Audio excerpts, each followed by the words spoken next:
Ustaz. Kemudian pertanyaan selanjutnya, Barakallahu fiik Ustaz. Wa fiik wa barakna. Eh,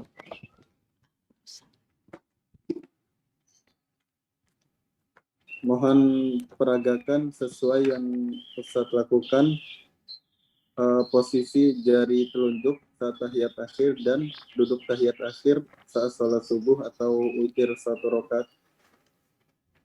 Duduknya iftirasi atau tawarruk. Syukran wa jazakumullah khairan. Nah, barakallahu fikum. Iya jamaah, berkaitan dengan duduk nih.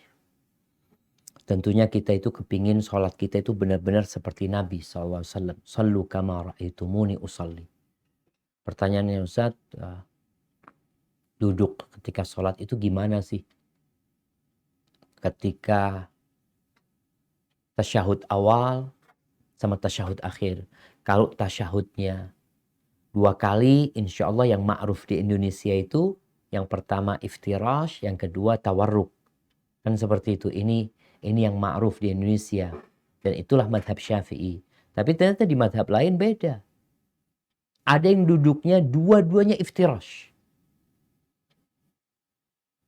Tasyahud pertama iftirash, tasyahud kedua iftirash. Boleh. Ada lagi yang dua-duanya tawarruk. Ini tentang bagaimana mereka menggabungkan hadis-hadis Nabi SAW yang berkaitan dengan duduk ketika sholat. Maka wallahu a'lam, kalau ditanya apa yang Anda lakukan, Anda melihat bebas. Yang mau duduknya iftirash silahkan. Tadi yang sholatnya 2 rakaat dia mau iftirash silahkan. Dia mau tawarruk silahkan. Tapi kalau dia mau tawarruk semuanya ahlan wa sahlan.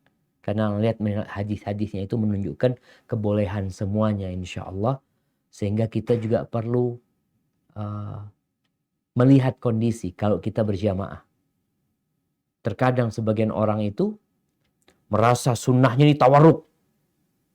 Walaupun sudah nempel jamaah, dia tawarruk duduknya. Walaupun yang di sebelahnya itu kedudukan kakinya. Kenapa? Ini sunnahnya tawarruk. Enggak. Artinya tawarruk sunnah, iftirash sunnah. Dua-duanya sunnah. Boleh dilakukan dua-duanya.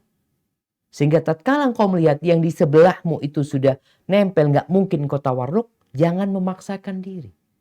Karena iftirash pun sunnah.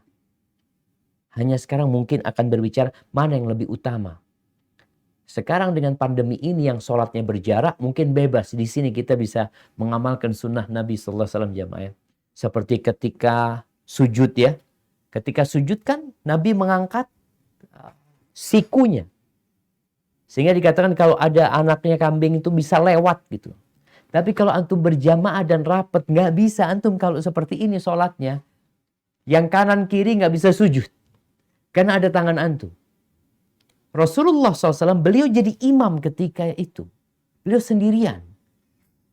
Sehingga itu bisa kita lakukan. Tapi ketika kita berjamaah, maka tolong melihat kondisi. Hadza wallahu alam bissawab. Nah.